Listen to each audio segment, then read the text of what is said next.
അങ്ങനെ കുറെ ദിവസങ്ങൾക്ക് ശേഷം മമ്പുറം ഭാഗത്തേക്കൊന്ന് പോയി. മഹാനായ മമ്പുറം തങ്ങളെക്കുറിച്ച് മലയാളികൾക്കാരും പ്രത്യേകിച്ച് പറഞ്ഞു തരേണ്ട ആവശ്യമുണ്ട് എന്ന് തോന്നുന്നില്ല. മഹാനവറുകൾ ജീവിച്ചിരുന്ന കാലത്ത് തന്നെ മഹാനവറുകളുടെ സദസ്സ് നാനാജാതി മതസ്ഥരെ കൊണ്ട് ജനനിബിഡമായിരുന്നു. ഇന്നും മമ്പുറത്തേക്ക് വന്നു കഴിഞ്ഞാൽ ആ ഒരു കാഴ്ച തന്നെയാണ് നമുക്ക് കാണാൻ കഴിയുന്നത്. കേരളത്തിന്റെ ടൂറിസം മാപ്പിൽ ഇടം നേടിയ ഒരു സ്ഥലം കൂടിയാണ് മമ്പുറം മക്കാം.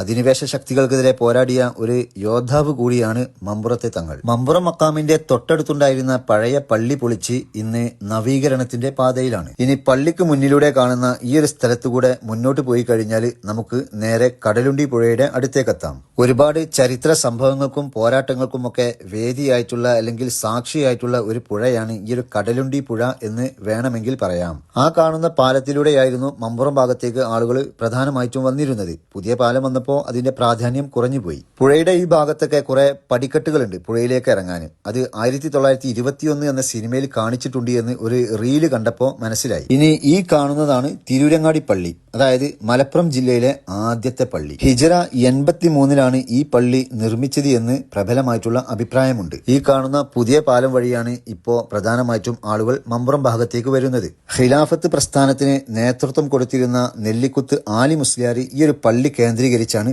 പ്രവർത്തിച്ചിരുന്നത്. 2004 പഴയ പള്ളി പൊളിച്ച് ഈ കാണുന്ന രൂപത്തിൽ പുതുക്കി പണിതത്. ഓല കെട്ടി ചെമ്പൻ നിറത്തിലുള്ള പുല്ലുമേഞ്ഞ ഉയർന്നു നിൽക്കുന്ന ഒരു കൊച്ചു മാളികയുള്ള കെട്ടിടമായിരുന്നു വലിയ പള്ളി. ഇബ്നു ബത്തൂത്ത ഈ ഒരു പള്ളിയെക്കുറിച്ച് രേഖപ്പെടുത്തിയിട്ടുള്ള കാര്യമാണിത്. 1745 തിരൂരങ്ങാടി പള്ളി പിടിച്ചെടുക്കാൻ ബ്രിട്ടീഷുകാർ ശ്രമിച്ചിരുന്നു. ഈ പള്ളിയുടെ പ്രധാനപ്പെട്ട ഖബർസ്ഥാൻ നിൽക്കുന്ന ഭാഗത്ത് വെച്ച് ഇരു സൈന്യങ്ങളും ഘോര യുദ്ധം നടക്കുകയും ചെറുത്തുനിൽപ്പ് ശക്തമായതോടെ ശത്രു സൈന്യം അർദ്ധരാത്രിയോടെ പിന്തിരിഞ്ഞോടുകയും ചെയ്തു. 200ഓളം പേരാണ് അന്ന് മുസ്ലിം പക്ഷത്ത് നിന്ന് വീരമൃത്യു വരിച്ചത്. അവരുടെയൊക്കെ ഖബറുകൾ അല്ലെങ്കിൽ അവരൊക്കെ അന്ത്യവിശ്രമം കൊള്ളുന്നത് തിരൂരങ്ങാടി പള്ളിയുടെ ഖബർസ്ഥാനിലാണ്. ഇത് മമ്പുറം തങ്ങളുടെ പേരിലുള്ള ഒരു ഹിഫ്ള് കോളേജാണ്. ഒരുപാട് വിദ്യാർത്ഥികൾ ഇവിടെ പഠിക്കുന്നുണ്ട്. മക്കാമിനോടനുബന്ധിച്ച് അല്ലെങ്കിൽ മക്കാമിന്റെ സമീപത്ത് ഒരുപാട് കച്ചവട കേന്ദ്രങ്ങളും നമുക്ക് കാണാൻ കഴിയും. ഇനി മമ്പുറം മക്കാമിന്റെ നേരെ ഓപ്പോസിറ്റ് സൈഡിലേക്ക് പോയി കഴിഞ്ഞാൽ, അതായത് അല്പം മുന്നോട്ട് പോയി കഴിഞ്ഞാൽ മമ്പുറം തങ്ങൾ താമസിച്ചിരുന്ന വീട് കാണാൻ കഴിയും. ഇതാണ് മമ്പുറം തങ്ങൾ താമസിച്ചിരുന്ന വീട്. വീടിന്റെ ഒരു സൈഡ് വ്യൂ ആണിത്. ഈ ഒരു വീടിനെ കുറിച്ച് കുറെ മുമ്പ് ഞാൻ ഡീറ്റെയിൽ ആയിട്ട് വീഡിയോ ചെയ്തതാണ്. അതുകൊണ്ട് കൂടുതൽ കാര്യങ്ങൾ ഈ ഒരു വീടിനെ കുറിച്ച് ഞാൻ ഇവിടെ പറയുന്നില്ല. പുല്ല് മേഞ്ഞ ഒരു ചെറിയ മാളിക വീടാണിത്. ഈ വീടിന്റെ മേൽക്കൂരക്ക് പുല്ല് മേയുന്നത് ഹൈന്ദവരാണ്. മമ്പുറം തങ്ങൾ ജീവിച്ചിരുന്ന അക്കാലം മുതൽ ഇക്കാലം വരെ ആ ഒരു ജോലി അവരാണ് ചെയ്തു വരുന്നത്. അവരാണെങ്കിൽ അതൊരു പുണ്യപ്രവൃത്തിയായിട്ടാണ് കാണുന്നത്. ഈ ഒരു വീട് നിർമ്മിച്ചത് 1820 എന്നാണ് കരുതപ്പെടുന്നത്. വീടിന് 2 മുറികളും അതുപോലെ തന്നെ 3 ഭാഗത്തായി വരാന്തകളുമുണ്ട്. ഭൂനിരപ്പിൽ നിന്നും അല്പം ഉയർത്തിയിട്ടാണ് ഈ ഒരു വീട് നിർമ്മിച്ചിരിക്കുന്നത്. അതിന് കാരണമായി പറയുന്നത് കടലുണ്ടി പുഴ നിറഞ്ഞൊഴുകി വെള്ളം ഈ ഒരു ഭാഗത്തൊക്കെ വരാറുണ്ടായിരുന്നു എന്നാണ്.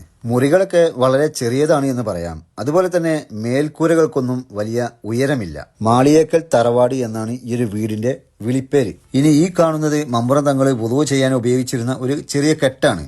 അക്കാലത്ത് ചില വീടുകൾ നിർമ്മിക്കുമ്പോൾ ഇങ്ങനെ ഒരു സംഗതി വീടുകളിൽ നിർമ്മിക്കാറുണ്ടത്ര. വീടിന്റെ വരാന്തകളുടെ മേൽക്കൂരക്ക് ഇരുമ്പ് ഗ്രില്ല് കൊണ്ടുള്ള താങ്ങ് കൊടുത്തതായിട്ടും നമുക്ക് കാണാൻ കഴിയും. പഴമകൾ നിലനിർത്തണമെന്ന് മമ്പുറം തങ്ങൾ പറഞ്ഞിരുന്നുവത്രേ.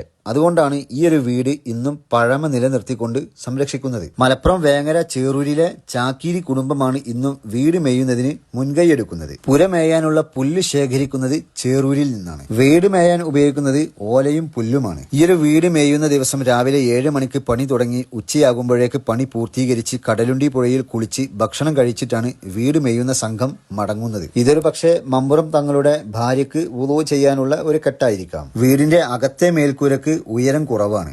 ഒരുപക്ഷെ മമ്പുറം തങ്ങൾ ഉയരം കുറവുള്ള ആളായിരിക്കാം, അല്ലാഹു അലം. ഇവിടെ ചുമര് തട്ടിയതായിട്ടുള്ള അടയാളം കാണുന്നുണ്ട്. ഈ ഒരു വീടിന്റെ അകത്ത് മമ്പുറം തങ്ങളുടെ കാൽപാദം പതിഞ്ഞ ഒരു കല്ലുണ്ടെന്നാണ് പറയുന്നത്. ഞാനത് ശ്രദ്ധിക്കാൻ മറന്നുപോയി. അതുപോലെ തന്നെ മമ്പുറം തങ്ങൾ നിസ്കരിച്ചിരുന്ന സ്ഥലവും വീടിന്റെ അകത്ത് അടയാളപ്പെടുത്തി വെച്ചിട്ടുണ്ട്. ഇനി മമ്പുറം തങ്ങളുടെ മാളിയേക്കൽ എന്ന് വിളിപ്പേരുള്ള ഈ ഒരു വീടിന്റെ നേരെ മുമ്പിൽ ഒരു പള്ളി കാണാൻ പറ്റും. മമ്പുറം തങ്ങൾ നിസ്കരിച്ചിരുന്ന പള്ളിയാണ്. പിൽക്കാലത്ത് പുതുക്കി പണിതതാണ് ഈ ഒരു പള്ളി. ഈ ഒരു പള്ളിയും തറനിരപ്പിൽ നിന്ന് ഏകദേശം ഒരു 1.5 മീറ്ററോളം ഉയർത്തിയിട്ടുണ്ട്. ഒരുപക്ഷെ വെള്ളം കയറുന്ന പ്രശ്നം കൊണ്ടായിരിക്കാം.